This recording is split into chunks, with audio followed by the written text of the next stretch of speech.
کھانے کے اندر کن کن چیزوں کا خیال رکھنا چاہیے۔ تو اس سلسلے میں ایک باب شروع کیا ہے کہ 3 انگلیوں سے کھانا چاہیے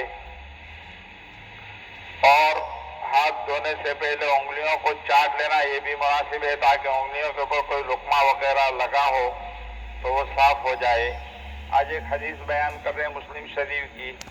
اسے یہ ثابت کر رہے ہیں کہ لقمہ اگر کھاتے کھاتے ہاتھ سے گر جائے تو اس کو اٹھا کر صاف کر کے کھا لینا چاہیے۔ اگر وہ کوئی ایسی چیز ہے مثلا روٹی کا ٹکڑا ہے وہ گر گیا تو اس کو اٹھا کر جھاڑ کر صاف کر کے کھا لیا جائے، اور اگر کوئی ایسی چیز ہے کہ وہ کھائی نہیں جا سکتی ہے مثلا دال ہے یا کڑی گر گئی تو اس میں کوئی حرج نہیں ہے، لیکن جو چیز اٹھا کر کھا سکتے اس کو کھا لینا چاہیے۔ حضرت جابر رضی اللہ تعالیٰ عنہ سے روایت ہے، نبی کریم صلی اللہ علیہ وسلم نے ارشاد فرمایا لقمہ اگر گر جائے تو اس کو اٹھا لو۔ آپ صلی اللہ علیہ وسلم کی قولی حدیث ہے، یعنی فرمان ہے نبی کریم صلی اللہ علیہ وسلم کا،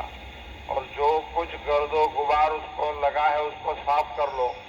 پہلے زمانے کے اندر دسترخوان چمڑے وغیرہ کے ہوا کرتے تھے،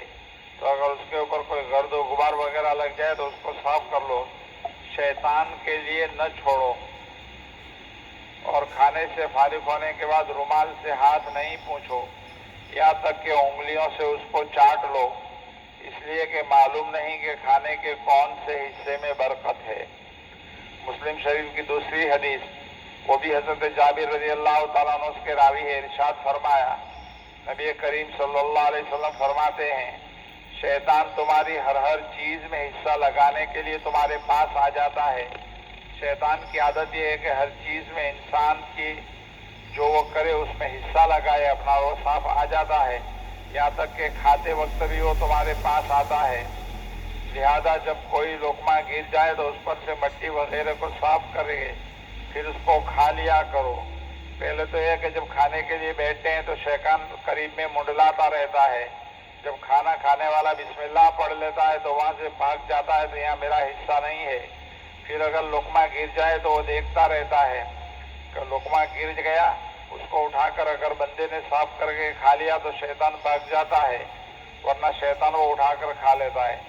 اس لیے کہ معلوم نہیں کہ جب لقمہ گر جائے تو اس کو شیطان کے لیے مت چھوڑو۔ اب جب کھانے سے فارغ ہو جاؤ تو اپنے انگلیوں کو چاٹ لو، اس لیے کہ معلوم نہیں کہ کھانے کے کون سے حصے میں برکت ہے۔ جو لقمہ گرا ہے وہ اگر اتنا زیادہ خراب اور گرد و غبار میں ملوث ہو گیا ہو کہ صاف کر کے بھی کھانا ممکن نہیں ہے تو اس کو چھوڑ دینے کی اجازت ہے۔ ایسا گرا لقمہ جب اس کو کھانے کی کوئی گنجائش نہیں ہے، بہت زیادہ خراب ہو گیا ہے، مثلا دال وغیرہ کے اندر مکس کیا ہوا کوئی لقمہ ہے، چاول کو دال کے اندر مکس کیا ہے، کڑھی کے اندر چاول کو مکس کیا ہے، وہ لقمہ گرا، اب اس کو اٹھا نہیں سکتے تو اس میں کوئی گنجائش نہیں ہے، لیکن پھر بھی کوشش تو یہ ہو کہ وہ کسی جانور یا چونٹی وغیرہ کو کھلا دیا جائے، اس کو ویسے ہی چھوڑ دینا کہ اس سے کسی کو بھی فائدہ نہیں پہنچے، یہ گودا شیطان کے لیے چھوڑ دینا ہے۔ بعض مرتبہ دسترخوان کے اندر بچا کچا کھانا ویسے ہی اٹھا کر ہم ڈسٹ بین کے اندر باسورا کے اندر ڈال دیتے، یہ مناسب نہیں ہے، بلکہ اٹھا کر اگر ایسے ہی کچھ ہیں تو چھوٹے چھوٹے دانے اٹھا کر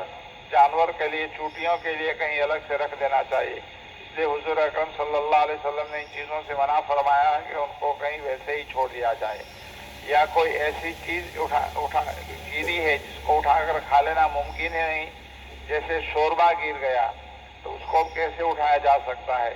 لہذا وہاں تو کوئی سوال ہی نہیں پیدا ہوتا۔ لیکن اگر صاف کر کے فائدہ اٹھانا ممکن ہو، جیسے روٹی کا ٹکڑا کہ اس کو آسانی سے اٹھا کر صاف کر سکتے ہیں تو صاف کر کے کھا لینا چاہیے۔ اگر اٹھا کر نہیں کھائے گا تو یہ تکبر کی علامت اور اللہ تعالیٰ کی نعمت کی ناقدری ہے،